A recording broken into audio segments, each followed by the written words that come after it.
Bueno, pues buenas tardes a todos. Bienvenidos a este webinar donde vamos a hablar sobre el informe del sector educativo en España. Hoy tenemos unos invitados muy especiales que han podido buscar un hueco dentro de sus agendas para compartir parte de sus experiencias y sabiduría, digamos, en el sector docencia. Tenemos con nosotros a María Dolores Carbó, subdirectora de marketing de la Universidad de Navarra. Hola María, ¿qué tal? ¿Cómo estás? Hola, ¿qué tal? Buenas tardes.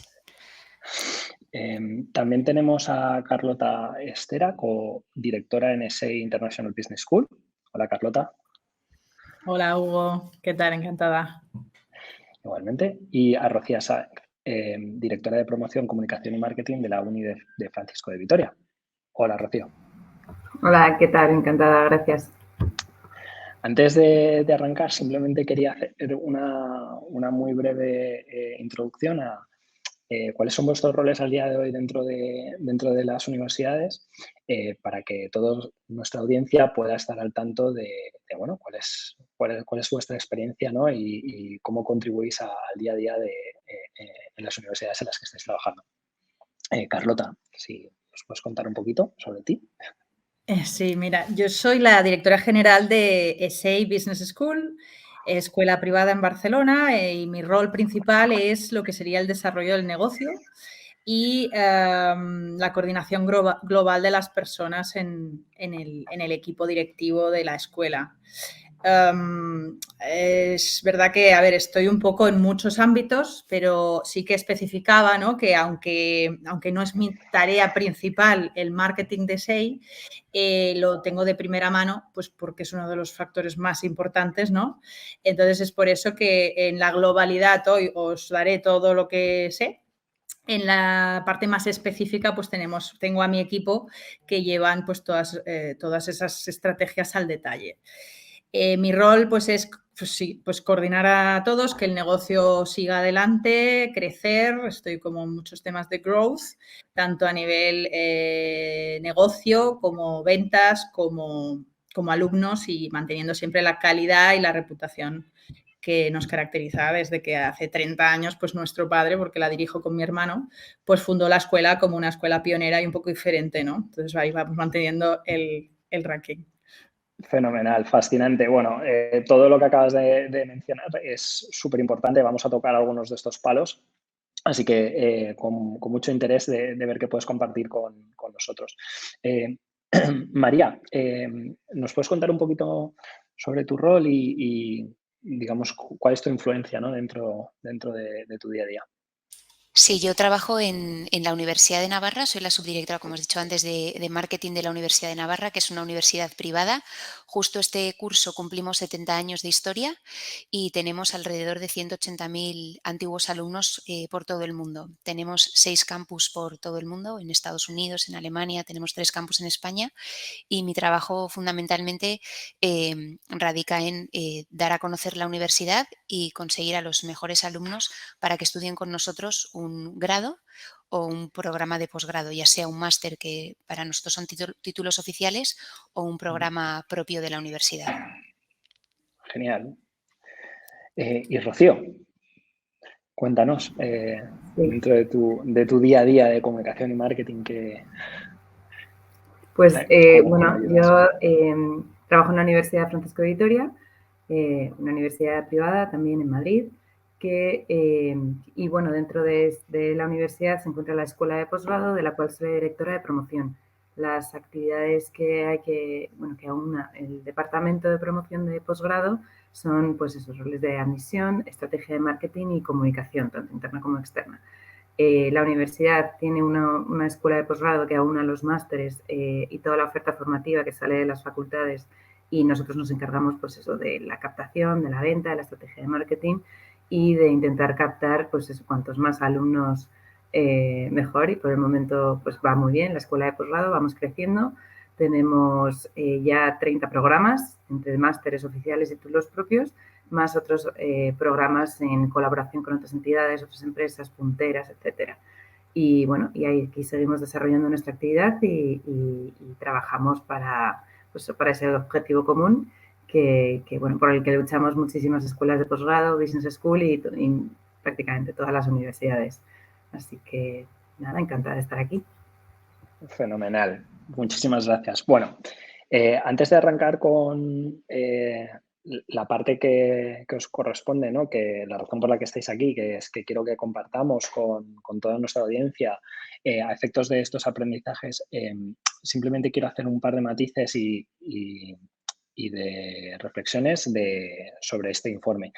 Ante todo, yo no me he presentado, yo soy Hugo Smith, soy el cofundador y CTO de una agencia que se llama Estudio 34, somos parte del ecosistema Good Rebels y aunque mi disciplina históricamente es el SEO, he desarrollado dotes en la parte de CRO y efectivamente también en la parte de estrategia. Hoy estoy aquí para poder daros contexto y hacer un poco de guía, ¿no? en este webinar a efectos de este informe del sector educativo. Quiero dar un contexto que creo que es súper importante.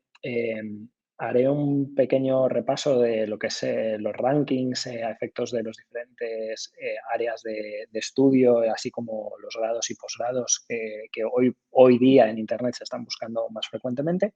Algunos de los aprendizajes y lo que quiero sobre todo es que hagamos mucho hincapié en vuestras experiencias, ¿no? Y tengo una serie de preguntas para vosotras que no dudo va a ayudar a nuestra audiencia a entender o a aquellas otras universidades o escuelas de negocios cómo abordarlo.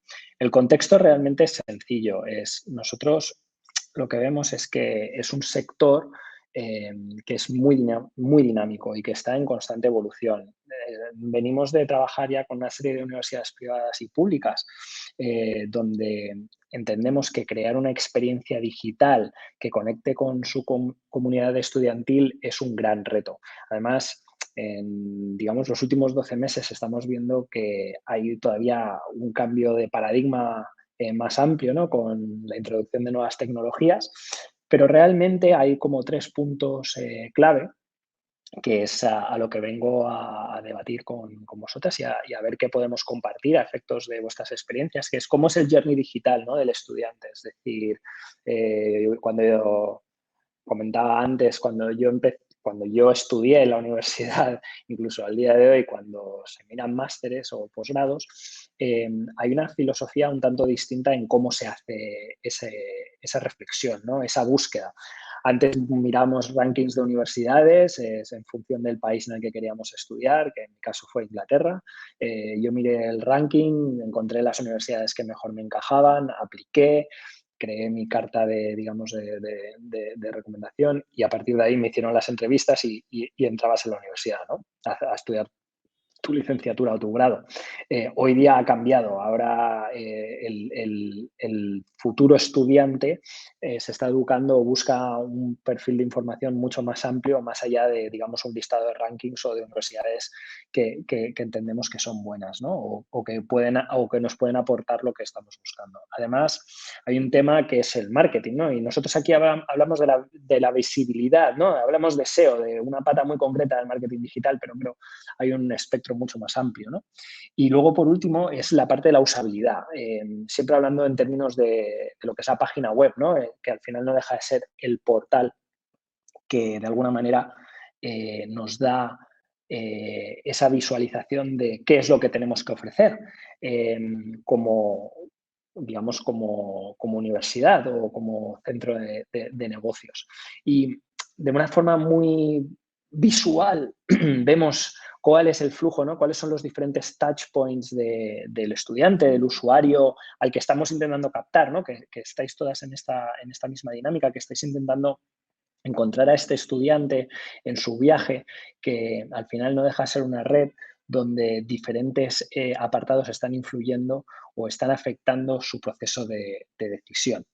Y es por ello que en este viaje, digamos, tenemos una serie de referencias, ¿no? O hemos visto una serie de referencias antes de ese proceso de matrícula que pueden afectar al proceso de decisión, ¿no? Pues aquí hacíamos una referencia a pictrim.com o YAC, ¿no? .es o lo que quiero estudiar, ¿no? Y aquí el kit de la cuestión es a efectos de este viaje del estudiante, ¿no? Este Customer Journey del que hablamos, a mí me interesa saber, voy a volver un slide atrás para dejar la referencia visual, es cómo lo gestionáis, ¿no? ¿Cómo gestionáis vosotras el Customer Journey? Carlota, tú, desde tu perspectiva, ¿no? Que tocas tantas patas de negocio, ¿cómo hacéis una medición? ¿Cuál es el seguimiento? ¿Qué Claro. herramientas utilizáis alguna?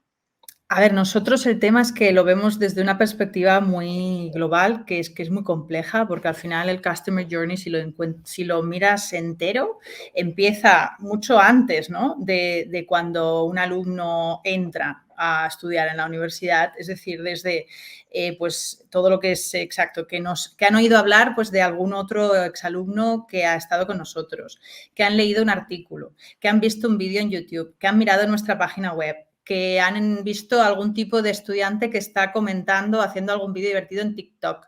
Es decir, al final son muchos los inputs, ¿no? Lo que pasa que es el deseo, ¿no?, del alumno. En nuestro caso también he de matizar un tema, y es que tenemos un 90% de estudiantes internacionales.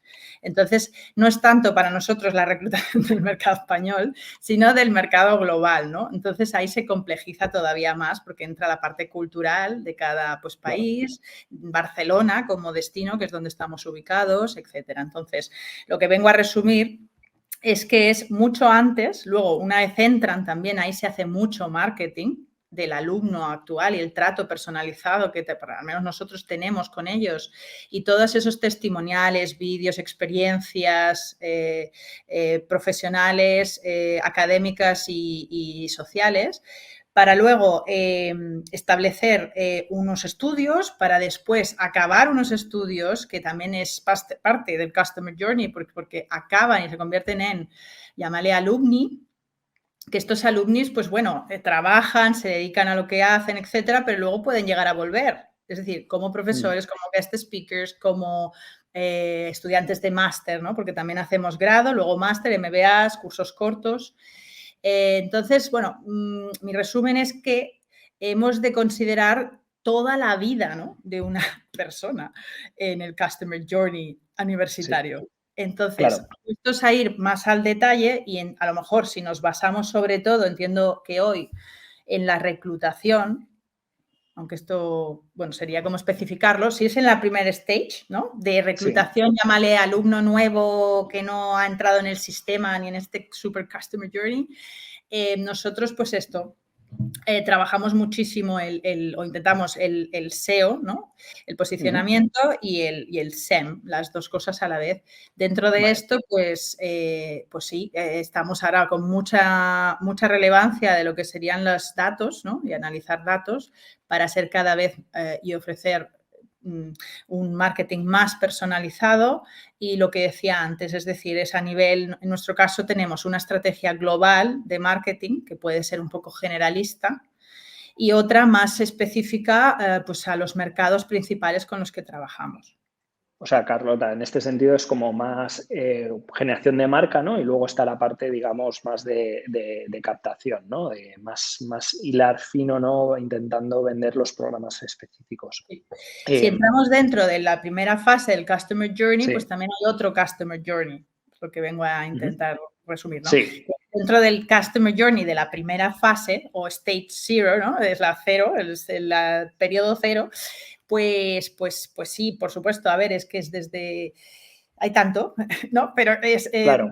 desde pues el tema de web, contacto, tema WhatsApp, los mailings, las redes sociales. Sí, hay como los diferentes diferentes puntos de contacto que al final atraen al usuario hacia ese proceso de decisión. Me apalanco en este punto y María, desde vuestra perspectiva, entiendo que veis símil, ¿no? Un poco la relación de lo que menciona Carlota. Yo, matizo un poco la misma pregunta desde... ¿estáis adaptando esas acciones de venta a cada target en función también de los programas? Y sobre todo, ¿estáis usando una herramienta para gestionarlo? Es decir, para gestionar el estudiante, por ejemplo, o el futuro estudiante. Sí, o sea, comparto muchas de las cosas que ha dicho Carlota. Nosotros también tenemos una estrategia global porque llegamos a todos, tratamos de llegar a todo el mundo para atraer a los mejores estudiantes a la Universidad de Navarra, y eso nos obliga a personalizar nuestra estrategia de marketing, porque cada estudiante tiene unas necesidades. No es lo mismo un estudiante que viene de Estados Unidos, que además tiene todo un proceso de visado, etcétera, etcétera, que un estudiante que ya está aquí en España. Entonces, tenemos que adaptar toda nuestra estrategia. Una de las cosas que me parecía muy interesante que comentabas es, no es lineal, nosotros le llamamos, o sea, tenemos estrategias de marketing omnicanal, o sea, hacemos de todo, hacemos eventos, hacemos campañas de pago, hacemos campañas orgánicas, muchísimas cosas, ¿no? Y todo lo que hacemos lo medimos, porque necesitamos saber cuál es el retorno de la inversión que hacemos. Bueno, para poder tomar luego después nuestras decisiones, ¿no? Entonces preguntabas, ¿qué herramientas utilizáis? Bueno, o sea, nuestros canales de venta son nuestras principales fuentes de trabajo, pero así más en detalle o más en la parte técnica, nos basamos fundamentalmente en nuestro CRM y en Google Analytics. O sea, esas dos herramientas para ver el retorno de todas esas acciones, sobre todo las digitales, que son las que más podemos medir como en tiempo real, son las que utilizamos. Claro, sí, a esto venía, ¿no? Si estáis gestionando un tipo de CRM, o sea, tenemos experiencia con un cliente concretamente donde precisamente la medición, ¿no? A través del CRM, ¿no? El CRM es como el que manda, ¿no? Es decir, es el que consolida, deduplica todos los leads, ¿no? Todos los posibles estudiantes, incluso de la cual luego se basan estrategias a futuro, ¿no? Como mencionaba Carlota, de trabajar ese Customer Journey del que ya me conocen, ¿no? Rocío, en vuestro caso, a efectos de lo que ha mencionado Carlota, de lo que ha mencionado María, a nivel de comunicación y de marketing, ¿hay algo que quieras destacar o que a lo mejor estéis haciendo a efectos de la gestión del lead? Exactamente, os comparto totalmente lo que dicen María y Carlota porque, bueno, y además es interesante ver que prácticamente todos los centros que nos dedicamos a este sector, todos los centros educativos, compartimos mismas inquietudes y realmente tenemos mismas casuísticas, mismos problemas, y aunque las estrategias varíen, pues básicamente nos damos cuenta pues de que el perfil del alumno con respecto a unos años cambia, va cambiando cada vez más rápido, nos tenemos que adaptar mucho y tenemos que hacer pues cada vez más acciones diferenciadoras para poder captar la atención, ¿no? Que es lo que más cuesta hoy en día desde mi punto de vista. Y además con tantos actores en el mercado y es un sector súper competitivo, pues tenemos que buscar estrategias que más o menos vamos todos alineados, pero pues con el fin de ofrecer ese factor diferencial a los alumnos. En cuanto a herramientas, pues sí, nosotros utilizamos lo mismo, el que manda efectivamente es el CRM, unido a una herramienta de marketing automation que nos ayuda, pues como comentabas antes, a mejorar, especificar y perfeccionar cada vez más el customer journey, ¿no? Entendiendo desde que el alumno detecta o prescribe o comenta su interés en estudiar con nosotros, ¿no? O por lo menos en recibir cierta información, que a la vez que lo hace con nosotros, lo hace con muchos agentes. Como digo, el mercado cada vez es más grande. Entonces, ese Customer Journey a nosotros nos preocupa, nos ocupa, no preocupa, sino nos ocupa especialmente para poder ser lo más directos, cortos y rápidos en la llamada de atención posible. Entonces, eso es por el momento en lo que, bueno, y en otras muchas acciones, como digo, como han compartido mis compañeras, pero en lo que en relación al Customer Journey estamos más enfocados ahora mismo. Vale, perfecto, fenomenal. Muchísimas gracias por compartir. Voy a hacer otra breve intro porque habéis comentado cosas de personalización y de data driven, ¿no? Y que al final el CRM manda, ¿no? Y al final hay muchos CRMs, no hace falta hacerles más branding del que tienen, pero creo que en este apartado, con lo que nos tendríamos que quedar todos, ¿no? Y todo lo que es la audiencia, es la importancia de tener un CRM y que el CRM de alguna manera, ¿no? Es el pilar, ¿no? Es el pilar de esa medición de todas las acciones de lo que hacemos a efectos de esa omnicanalidad. A efectos de la siguiente área, que tiene que ver con la personalización, yo solo quiero voy a hablar muy, muy rápidamente de estos rankings. simplemente para dar contexto, que es, están los grados y están los posgrados. En grados lo que estamos viendo es que, y esto, ojo, no tiene nada que ver con vuestras universidades, ni mucho menos, es más un tema de lo que está dictando Internet, ¿no? A nivel de volumen de búsqueda, popularidad. Y hablamos de mercado nacional, que Carlota, tú decías, es que yo al final me centro mucho también en la parte internacional, ¿no? Que al final las búsquedas van a variar y creo que es interesante luego comentar este aspecto. Pero lo que estamos viendo a nivel nacional en grados es que las ingenierías son las que tienen más peso a nivel de volumen de búsqueda, sobre todo hablando de informática, eléctrica, industrial, mecánica. Por área, obviamente las ingenierías tienen todo el sentido del mundo, pero estamos viendo que las ciencias sociales y jurídicas siguen ahí arriba, pero hay una gran diferencia con las ingenierías.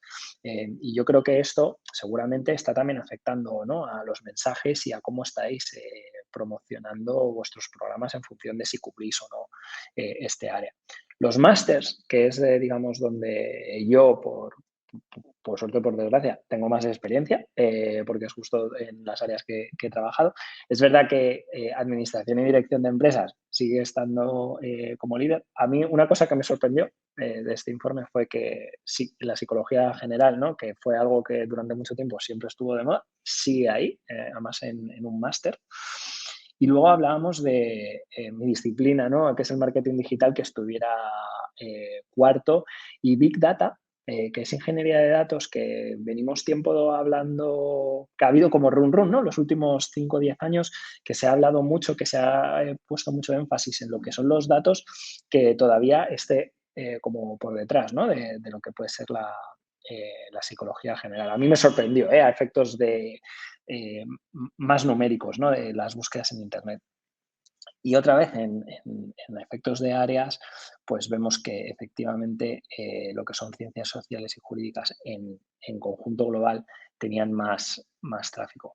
Es verdad que a nivel de top universidades, sin haceros ningún a vosotras ni mucho menos, porque este es un ranking basado en unos datos externos de posicionamiento, es verdad que veíamos estas universidades como mejor posicionadas a nivel de visibilidad. No obstante, a nivel públicas y a nivel privadas, también veíamos que teníamos universidades como la de Navarra, por ejemplo, que a nivel de visibilidad. Y habíais mencionado vosotras la importancia, ¿no?, de lo que es esa visibilidad, ¿no? Creo que, Carlota, te habías mencionado el tema del SEO, pero creo que es importante hacer una reflexión ya no solo sobre el SEO, ¿no?, que es qué perspectiva tenéis sobre portales, ¿no?, que al final contribuyen o ayudan a la visibilidad, ¿no?, de vuestros programas. Voy a arrancar al revés, en vez de por Carlota, voy a empezar contigo, Rocío. Obviamente sin desglosar vuestra estrategia, ¿no?, pero ¿veis que hay algún portal que realmente aporta a vuestro modelo de negocio? Es decir, que a ese proceso de decisión en la captación. Dependiendo del programa, en algunos sí y en algunos no. Aquí depende muchísimo la tipología de máster, en concreto de máster estoy hablando, porque pues, hablamos desde la escuela de posgrado. Dependiendo un poco del área en la que se enfoque. Es decir, hay másteres mucho más masivos porque tienen muchísima más demanda que a lo mejor, que además coinciden que son los másteres que ofrecen muchos otros agentes, muchas otras universidades, y esto puede ser un buen posicionamiento en algún portal, puede ser a lo mejor diferenciador y que la toma de decisión sea más adecuada. Si ha visto una oferta que le interesa más, aquí hablamos un poquito, podemos empezar a hablar un poquito de precio, etcétera, pero vamos, que en algunas cosas sí, pero depende del programa y en otros para nada. Vale, esto es muy interesante porque creo que el hacer la reflexión, ¿no?, de que simplemente porque algo funcione, a lo mejor en una serie de programas, no tiene por qué funcionar en otros y que no es disparo a todo, ¿no? Soy en una universidad, cojo un portal y lo aplico. María, desde vuestro lado, ¿percibís la misma sensación? ¿Hay algún portal? Oye, que si nos puedes decir un portal que si queréis podéis decirme uno que os funciona mal. No, eso Pero, habría patrocinio de por medio. No, no, es broma, es broma. entonces, No, nuestra experiencia es un poquito diferente, con respecto a lo que comentaba Rocío, tanto en grado como en máster. O sea, en el caso de grado, la verdad, bueno, en el caso de grado y en máster. En máster tenemos un poquito más de presencia en portales, pero de toda nuestra estrategia de marketing vemos que hay otros canales que nos traen mucho más volumen eh, de leads, vaya, leads. hablando así Ujú. en Sí, plata. sí. Sí, nuestra estrategia es un poquito más diferente porque esto ya es 100% opinión, pero lo que vemos es que la marca Universidad de Navarra llama mucho y la gente nos conoce por marca y luego ven nuestra oferta. O sea, no es que directamente vayan a buscar qué programas hay y luego ya se interesen por alguno de los de la universidad, sino que el trabajo que se ha venido haciendo en estos 70 años de historia ya ayuda a que se interesen por nuestros programas. Ujú, qué interesante. Es que, o sea, yo veo contrastes con algunos de los proyectos en los que he trabajado, ¿no? De que al final, por ejemplo, en másters los portales no traen tantos leads, es decir, no traen leads de calidad, así como canales más tradicionales como que hemos enumerado antes, ya pueda ser el SEO o pueda ser el SEM, pero en grado sí. Carlota, ¿tú cómo lo vivís desde vuestra perspectiva? Teniendo en cuenta también que hago hincapié, ¿no? Lo que estás mencionando, que sobre todo os centráis mucho en la captación internacional. Entonces, ¿esto tiene un impacto? Tiene un impacto, sí, porque al final, estando aquí en España, ¿no? Y a pesar que somos online y globales, claro, hemos de estudiar muy bien, ¿no? Cada mercado, ¿no? Entonces, por ejemplo, por decir algo, Estados Unidos, Suecia, funcionan muy bien los portales con los que trabajamos. Luego sí que trabajamos con un portal que tiene un posicionamiento de por sí brutal, pues porque tiene todas las páginas en todos los idiomas, posicionamiento de muchos años, etcétera. Entonces también funciona muy bien, sobre todo en máster, nuestro caso en máster. Sí, aunque tienes portales que tienen la parte de bachelor y la parte de, o sea, la parte de grado y la parte de máster, ¿no? Pero en general, sí, a nosotros nos funciona más bien el máster, pues porque los alumnos potenciales, ¿no? Aunque todos están en internet, bueno, son los que buscan más y se fían más por ahí, ¿no? Los de grado, pues muchas veces vienen pues por tutores de colegios, por counselors, por otro tipo de vía, visitas a colegios, a veces los padres, ¿no? Están todavía muy involucrados, ¿no? En el proceso de decisión y es muy diferente. Entonces, claro, sí, nosotros, a ver, nos funciona. No pongo la mano en el fuego de decir que los leads todos son de calidad, ¿eh? Es decir, también luego hay un filtro muy potente, ¿no? Que es verdad que nos entra también en el CRM, que está ya sacando humo, pero sí que tenemos también unos filtros internos de leads. Entonces, es verdad que, por ejemplo, a ver, hay uno de los portales que ahora pues ofrece también un geotargeting y un lead generation, pero con un filtraje que lo empiezan ofreciendo gratuitamente, que está bien, que bueno, a veces funciona, a veces no, ¿eh? Es decir, que aunque te hagan el filtro, luego te das cuenta que tampoco acaba de ser exactamente el tipo de perfil, ¿no? O lead que estabas buscando. Que buscaba. Y luego, para concluir, aunque es verdad que no quiero yo dejar mal a nadie, nuestra experiencia con los portales locales no ha sido muy positiva comparado con los internacionales. O sea, en este sentido, y con perdón, he visto más profesionalidad en los portales internacionales que en los españoles.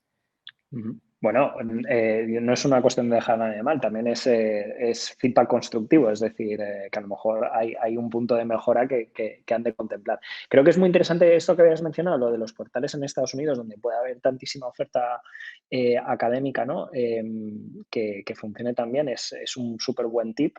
Me voy a apalancar en este comentario de la calidad de los leads y los portales para hablar que es una obviedad, ¿no? Pero que las nuevas generaciones también consumen contenido de una manera muy distinta, ¿no? Que están más informados y hay un tema del multiscreening, el uso de nuevos canales, ¿no? Twitch, TikTok, YouTube.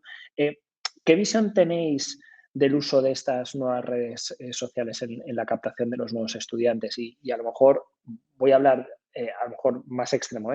YouTube creo que lo habéis mencionado cuando hablamos en el primer apartado, la captación, pero Twitch y TikTok, Rocío, tú que vienes del lado más de comunicación, ¿cómo lo estáis implementando o cómo lo estáis adoptando, si lo estáis adoptando? Yo todavía, exacto, sí lo estamos adaptando. Yo todavía creo que el público de máster, aunque poco a poco eso va cambiando, entonces yo no descarto que, bueno, de hecho ya nos estamos preparando, ¿no?, para lo que viene, pero en el área de másteres creo que el público no está preparado todavía para ser captado a través de esas redes, de TikTok y de Twitch. Es decir, no estoy diciendo que tenga, para alguna temática, para algún posgrado específico muy orientado, pues por ejemplo, la temática de Big Data, análisis de datos o creación de videojuegos, que ya empiezan a existir posgrados, ese es el canal realmente donde está el público objetivo, es en streamers, en gente que consume muchísimo este tipo de contenido y que pues ve más Twitch que la televisión. Bueno, eso ya les pasa a todos, ¿no? Pero todavía no tenemos una estrategia muy definida con respecto a estos canales, así como los demás, pues YouTube, los tradicionales, YouTube, Instagram, Facebook, LinkedIn, etcétera, están más optimizados, una estrategia muy clara y con unos presupuestos muy adaptados, etcétera. Nosotros vamos poquito a poquito adaptándonos al programa en cuestión. Tiene que ser para un público muy nicho, muy concreto o muy de nueva generación, ¿no? Entonces, pues por el momento no estamos utilizando esos canales como prioritarios. Vale, es una reflexión interesante. Creo que al final no hay correcto ni incorrecto. Realmente la pregunta viene porque nosotros también estamos viendo que con otra gente con la que trabajamos son áreas de experimentación y en algunos casos puede estar dando resultados. María, ¿cómo lo estáis viviendo vosotros? Nosotros, por ejemplo, bueno, es que voy a contar una anécdota súper breve, pero paseando por el campus de la universidad, una vez coincidí con una estudiante y le pregunté, bueno, oye, tú, estudiante de grado, ¿cómo has conocido la universidad? ¿Qué es lo que te ha despertado el interés? Porque era una estudiante extranjera. Y me dijo, yo me metí en el canal de YouTube de la universidad a ver qué es lo que había. Y lo que estamos viendo también en las encuestas a las que nosotros llamamos de procesos, a donde entrevistamos a nuestros estudiantes cómo nos han conocido, qué es lo que les ha llamado la atención, que cada vez más, también incluso en los posgrados, la presencia o la importancia que le dan a que la universidad comunique o transmita adecuadamente qué es lo que se van a encontrar en su día a día como estudiantes, pues eso les influye mucho a la hora de tomar una decisión. Entonces, nosotros sí que utilizamos mucho YouTube, utilizamos mucho Instagram y también tenemos una cuenta de TikTok, donde sobre todo nos dirigimos al público más de grado. No tenemos todavía millones de seguidores en TikTok, pero lo utilizamos para experimentar. O sea, hemos empezado primero con contenidos orgánicos. Nuestra audiencia sobre todo tiene entre 13 y 17 años, o sea que realmente ahí sí que vemos que hay posibilidad de atraer a estudiantes para nuestros grados. Y luego también hemos empezado a hacer pequeñas inversiones de publicidad y aunque no nos ofrecen grandes retornos, no nos ofrecen grandes volúmenes de leads, sí que nos ofrecen notoriedad. Entonces, bueno, pues sí que consideramos que tenemos que estar ahí y en este año, este curso en el que estamos empezando a desarrollar una estrategia y la idea es continuar y ampliarla en los próximos, sí. Fenomenal. Y Carlota, antes te dejo contestar a ti, luego para no condicionar, ¿cómo lo estáis viviendo? ¿Es algo, coincides con tus compañeros? Coincido plenamente, totalmente con mis compañeras. Lo único que puedo añadir es el hecho de que en el fondo, bueno, como todos, ¿no? Hemos de estar donde está nuestro público objetivo. Al final es si ellos están en TikTok y miran, aunque no sea el canal de venta directo, influye. Y entonces es lo que decía tanto María como Rocío, que también nosotros estamos y de hecho, ¿no? Debido también un poco a veces al desconocimiento y a que cada vez es más difícil lo que es la parte del engagement, ¿no? Nosotros lo delegamos a nuestros mismos alumnos. Es decir, de una forma controlada y gestionada, pero que ahora de momento el TikTok nos lo llevan alumnos. Sí. Esto No lo hago es un yo. patrón que... Sí, este es un patrón que estamos detectando, que estamos viendo, lo cual me parece muy elocuente. Uno de los debates que se tiene desde Good Rebels es que la comunicación, digamos, en redes sociales, hoy por hoy, lo que son las generaciones más jóvenes, quieren ver historias reales. No quieren ver narrativas controladas en un laboratorio con un contexto muy específico a vender. Correcto. es como... Esto sí, perdona que te interrumpa porque es algo Sí. que estás dando en el clavo. Y yo estoy también, aunque por mi influencia, ¿no? Llámale, claro, a nivel estructuras, ¿no? Incluso mi departamento, ¿no? Estamos muy en línea, pero que a veces quieren darle como una parte súper profesional. Y mira que soy la directora, pero que sí, pero a veces no. O sea, y entonces, no, vamos a otra estrategia que es darle frescura, darle naturalidad, darle sinceridad, honestidad. Es que es lo que quieren escuchar los chavales de hoy en día, porque si ya vamos al vídeo mega profesional, mega bien hecho, por supuesto hay que hacerlo para ciertos canales como son, por ejemplo, la web. Pero si te pones o temas más corporativos, pero si te colocas ya en TikToks y tal, siempre dentro de unos parámetros, pero ha de ser, como dices, en mi opinión, porque si no es que lo ven ya fake, ¿no? Claro, ahí estamos. Es el generar digamos, este componente fake. Nos están comentando en los comentarios por el live stream que también sucede en K12, ¿no? Y están mencionando que los mejores mensajes son de lejos los mejores mensajes y los que mejor cuentan el proyecto educativo, ¿no? Estas narrativas más naturales. De aquí hago otro salto más y este es más complejo y creo que sé por dónde van a ir las respuestas. Todos estamos al tanto, ¿no? Que es un tema muy candente, ¿no? Que es el uso de la inteligencia artificial. Y cómo, si habéis hecho ya esta reflexión, ¿cómo creéis que va a impactar esta tecnología en el mundo de la educación, pero más allá de en educación, porque se habla de exámenes y tal, aterrizándolo más a lo que estamos debatiendo hoy, ¿no? Que es en la captación, ¿no? ¿Qué impacto creéis o percibís que puede tener esta nueva tecnología en vuestra captación? No sé, Rocío, te veo a sentir... no sé si tienes una opinión. No, sí, porque además es que este tema es candente, nos persigue últimamente y la aplicación al marketing digital especialmente, ¿no? La aplicación de la inteligencia artificial en marketing. Entonces, yo creo que por el momento, así a medio plazo, porque corto todavía no veo la aplicación, pero a medio plazo sí que nos puede ayudar a entender más al potencial alumno, ¿no? Al aprender mucho más de patrones de comportamiento y a segmentar muchísimo mejor y a perfeccionar más, si cabe, las herramientas de captación. Entonces, de segmentación y de utilización de distintos patrones, etcétera. Por la parte académica, la inteligencia artificial es otro tema diferente, pero en el mundo de la captación, sí, porque eso es otro tema a estudiar, donde ya hay grupos de investigación, creo que en todas las universidades, pero en el tema de captación y marketing digital, a medio plazo, veo que nos puede ayudar eso, a perfeccionar muchísimo nuestra captación de forma y adelantar patrones y adelantar comportamientos, que en eso estamos, ¿no? Y en esa tendencia llevamos bastante tiempo.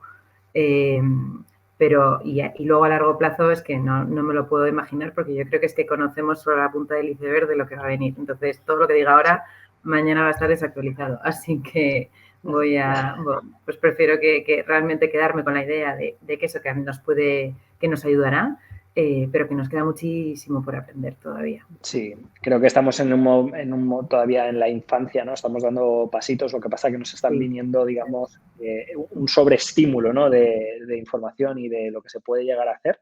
Y María, ¿estáis ya teniendo en cuenta en conversaciones a nivel de esta omnicanalidad cómo la inteligencia artificial tiene que jugar un rol? Me gustaría decir un sí muy rotundo, pero voy a ser prudente. O sea, estamos en conversaciones todavía súper preliminares, muy, muy preliminares, pero sí que nos gustaría incorporar una capa de inteligencia artificial a nuestras herramientas de marketing, CRM marketing, por lo que decía Rocío, precisamente para personalizar y para dar la información que necesita ese candidato en el momento en el que lo necesita y de la manera que lo necesita. Eso para nosotros es una de las líneas de trabajo que no las veo posible para el corto plazo, pero sí que tendríamos eso en un medio que conseguir tenerlo implementado en nuestros sistemas. Sí, sí. Y Carlota, ¿es algo que habéis estado moviendo también o que se ha Sí, estado sí. debatiendo? Honestamente, a ver, tal como os comentaba, ¿no? Incluso antes de arrancar, nosotros vamos más por la mentalidad disruptiva, ¿no? En el sentido de que no se trata, como decía Rocío en ese caso, ¿no? Que todo lo que puedo decir ahora a nivel técnico, mañana ya estará caducado, ¿no? Entonces es mantener o fomentar, entrenar nuestras mentes para estar constantemente en procesos de adaptación, y yo creo que lo veo más de cara a que la inteligencia artificial a nivel interno o externo, a nivel de marketing o a todo nivel, es algo muy bueno y muy positivo en el sentido de que nos va a permitir, si sabemos analizarlo, el ser todavía más eficientes. Es decir, nos quita muchos trabajos tediosos, hasta por ejemplo, el escribir blog post, ¿no? Ahora, pues verdaderamente el uso de la inteligencia artificial es fantástico y maravilloso, siempre adaptado con ese toque humano y etcétera, pero te pone hasta el tono de estilo que quieras. O sea, lo encuentro fantástico. Es verdad que, claro, ¿para qué sirve la inteligencia artificial? Pues en mi opinión es para ser más eficientes, pero a la vez para permitir que los humanos, y a nivel universitario que tenemos tantos retos de conocimiento, y ahora por eso estamos tanto hablando, ¿no? De los cambios en el sector educativo, porque al final no dejamos de enseñar y tenemos que estar súper al día, ¿no? Pero que eso nos permita capacidades, tiempo para innovar, para ser disruptivos, para hacer las cosas de forma diferente, ¿no? Entonces, ¿cómo explicar?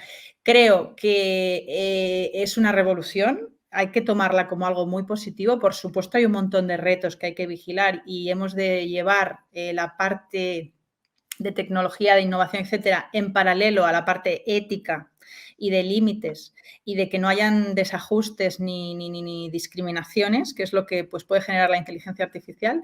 Pero bueno, nosotros es que ahora lo tengo súper caliente porque la semana pasada hicimos un panel en transformación digital, nos vino un asesor externo, ¿no?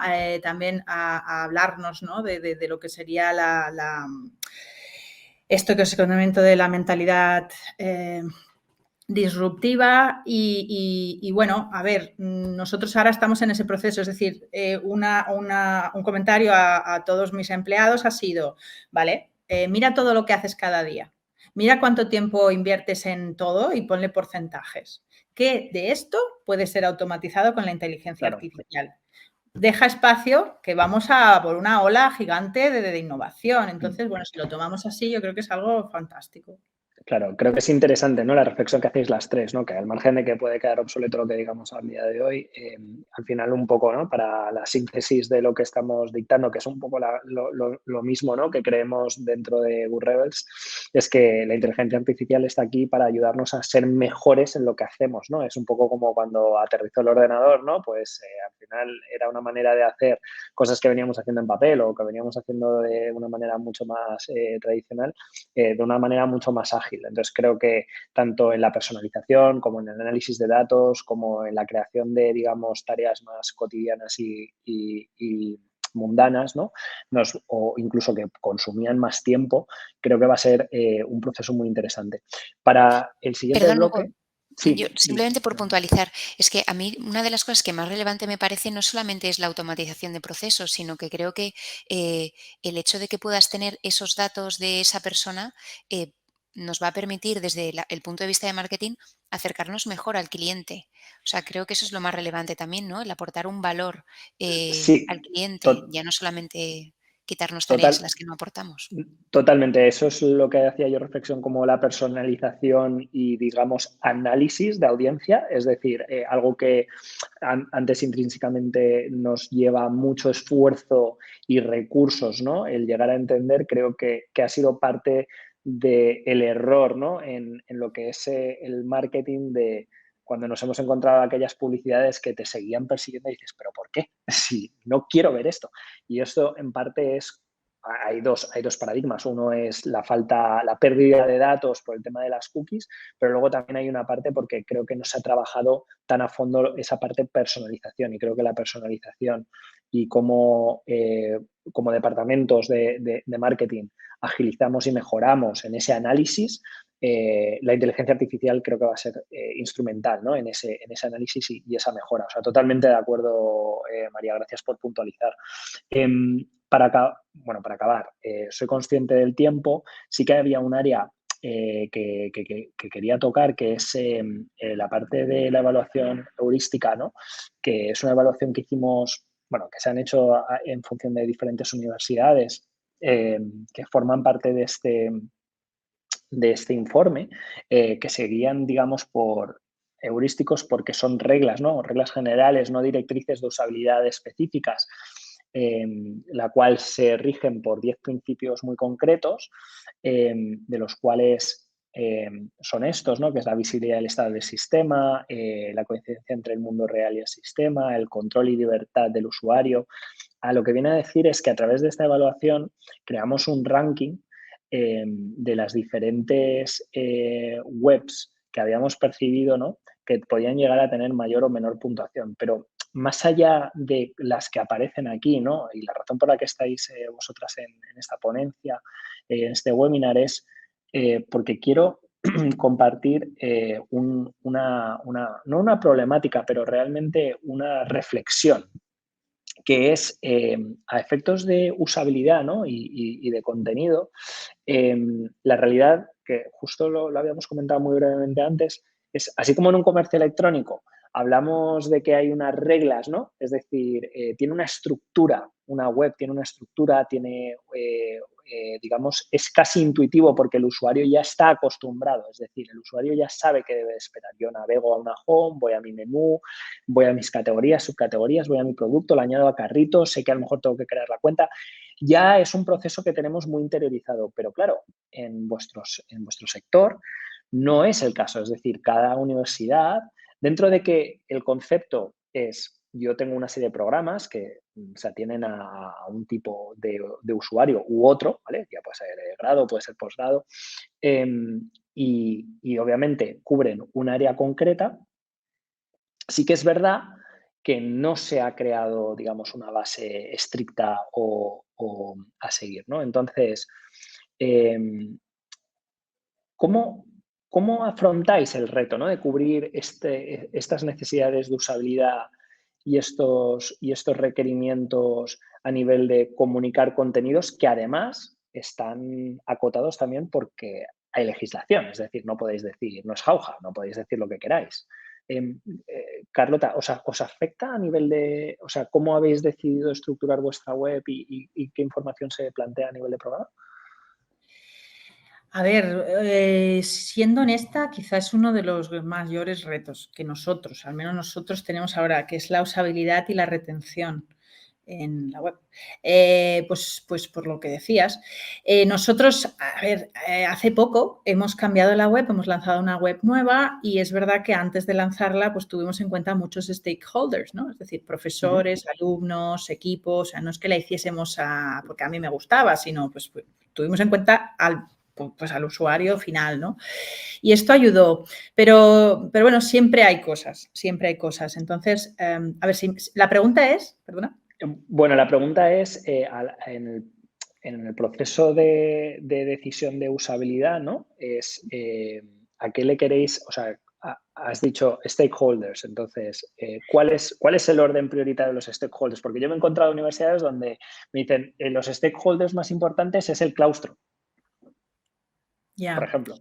Claro, no. Nosotros es que el claustro, por ejemplo, lo tenemos ya más a nivel intranet. Es decir, de cara a claustro, de cara a llámale al público, por supuesto, es súper importante, al menos como escuela de negocios, que es uno de nuestros key selling points, ¿no? Mostrar al público qué tipo de profesorado tenemos y cuán cualificado y qué profesionales y cómo hacemos, por ejemplo, el Project-Based Learning, que sería el proyecto en el aula y cómo trabajamos con las empresas, etcétera.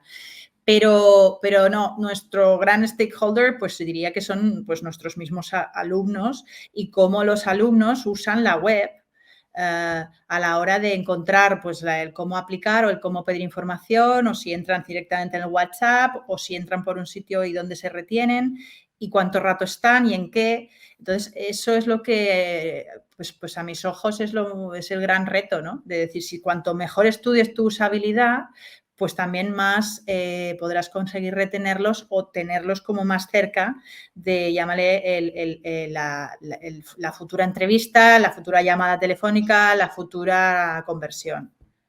Vale, o sea, habéis usado referencias externas, digamos, que os inspiran, pero sobre todo habéis analizado mucho vuestro propio comportamiento para estipular, ¿no?, a qué elementos o qué componentes le queréis dar más prioridad, ¿no?, o más presencia. Nosotros, pero bueno, claro, no sé si es la estrategia correcta, pero sí, nos hemos basado, a ver, en otros modelos, siempre hay benchmarking, ¿no? Es decir, sí Claro. que hemos usado otras webs. También es lo que digo, antes de crearlas se habló con varios, pues los usuarios, ¿no?, de esta web, y ver un poco qué priorizaban, y hubo una serie de preguntas y de test y de análisis. Y luego, una vez lo lanzas, pues siempre se puede hacer mejor, es que es lo que tiene una web, ¿no? Que al final dices, Sí. siempre, cada día hay algo. Entonces, bueno, estamos en constante, nosotros hablamos mucho con nuestro alumnado. Entonces, es feedback, sí que les vamos preguntando, y luego, pues, el análisis de datos que decíamos antes de la web es importantísimo. Y el analytics. Gracias, Carlota. Y María, en vuestro lado, que has dicho que hay una parte omnicanal y que obviamente tratáis los diferentes estudiantes. Lo que es la concepción de la web y los contenidos de la web, ¿cómo se ven influidas? O sea, es decir, ¿cuáles son restricciones o cuáles son vuestros aprendizajes a nivel de por qué se plantea vuestra web como se plantea? Sí, nosotros nos sometimos a un proceso también de cambio hace 3 años, y esto lo tengo muy interiorizado porque fue una labor de negociación brutal. O sea, de lo que sí que partimos fue: nosotros vamos a poner en el centro al usuario de fuera. Buscaremos los espacios para los estudiantes, que tienen su sitio, para el claustro, para el staff, todo tiene su sitio, pero lo que viene siendo el grueso de la web es siempre hacia afuera. Y luego, o sea, lo que intentamos facilitar es qué acciones tienen que hacer para conseguir aquellos objetivos que quieren, pues, o consultar un contenido, o facilitarnos su contacto, lo que sea, como facilitarles para que en el menor número de clics puedan acceder. Y luego es verdad que en algunas zonas de la web tenemos el tema legal. Por ejemplo, en las webs de grado y de máster tenemos toda la legislación de ANECA para que nuestros títulos sean oficiales. Entonces, bueno, es cuestión de ponerse de acuerdo con el Servicio de Calidad e Innovación, en este caso, y ver cómo podemos lograr que tanto los objetivos legales como los objetivos más comerciales o de experiencia de usuario convivan. Y es cuestión de sentarse y hablar, y eso es posible, ¿eh? O sea, lleva mucho trabajo, pero es posible. Sí, sí, exacto. Hay que coordinar las expectativas y a todos los stakeholders. Rocío, ¿has vivido este ciclo también de cambio como compartían Carlota y María? Sí, de hecho, lo que comentaba María parece que estaba contando mi experiencia de vida reciente también, y nos encontramos ahora mismo con otro cambio en la web. Ya no solo cambio generalizado, sino pues ya pequeños apartados, cambio de la ficha de producto, cambio del menú inicial. Bueno, yo creo que además los peores críticos siempre son los internos, ¿no? Somos nosotros mismos los que decimos, bueno, tal, y como aquí hay opiniones como personas, pues cada uno opina, cada uno comenta. Entonces, efectivamente, la labor de negociación con respecto a la web, que es el escaparate principal de cualquier negocio, y en concreto de las universidades, es súper importante.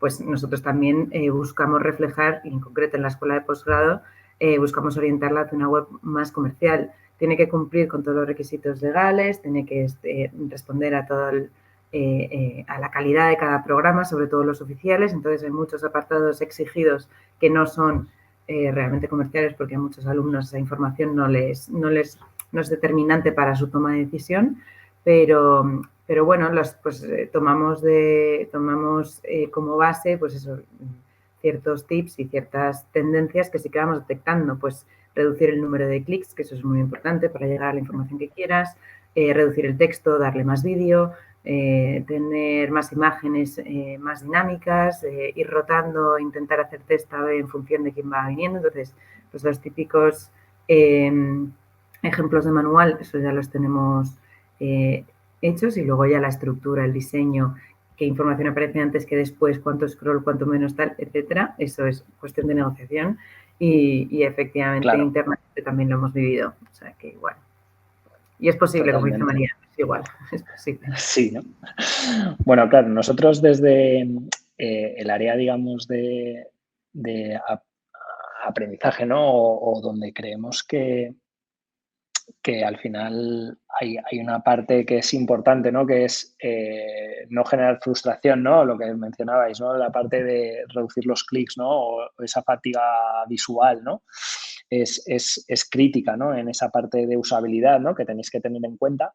Pero, por ejemplo, en palancas estratégicas clave, nosotros somos de la opinión de que al final hay unas áreas que hay que trabajar, ¿no? Que es el marketing data driven, el brand awareness, ¿no? Que lo hemos mencionado, ¿no? En los diferentes bloques, igual que el foco en las audiencias o incluso el diseño del funnel. Entonces, a efectos de lo que es el data driven y lo que es la personalización, ¿no?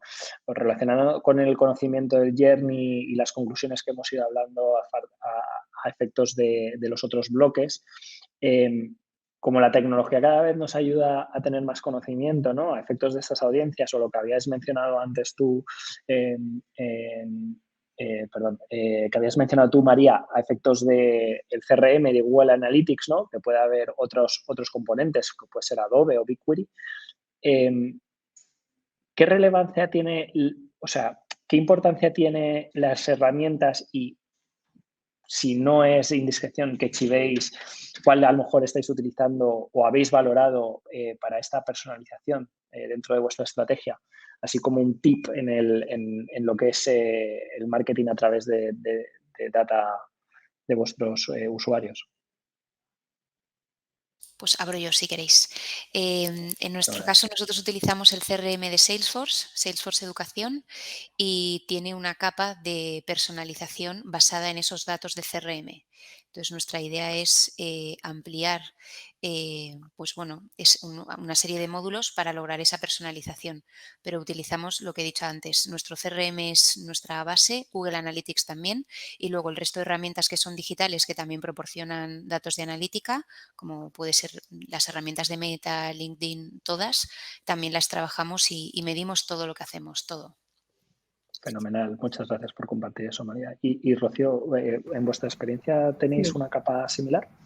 Sí, de hecho utilizamos Salesforce también, CRM y el apartado de Marketing Cloud, aunque no estamos desarrollándolo todavía, es un proyecto reciente de los últimos 2 años que nos permite analizar datos todavía en bruto, ¿no? Entonces, en eso seguimos luchando para intentar conseguir algunas otras herramientas y ya estamos mirando, estamos roteando lo que hay en el mercado desde hace un tiempo. Bueno, por supuesto, todas las herramientas de analítica que ofrecen herramientas individuales, pero yo me refiero a una que unifique canales y que nos ayude a entender en un dashboard mucho más dinámico de lo que podemos tener ahora el comportamiento de nuestros usuarios, ¿no? Integrando varios canales. Esto hay herramientas en Salesforce, hay herramientas en Adobe, hay herramientas que ofrecen particulares otras empresas con las que estamos hablando recientemente.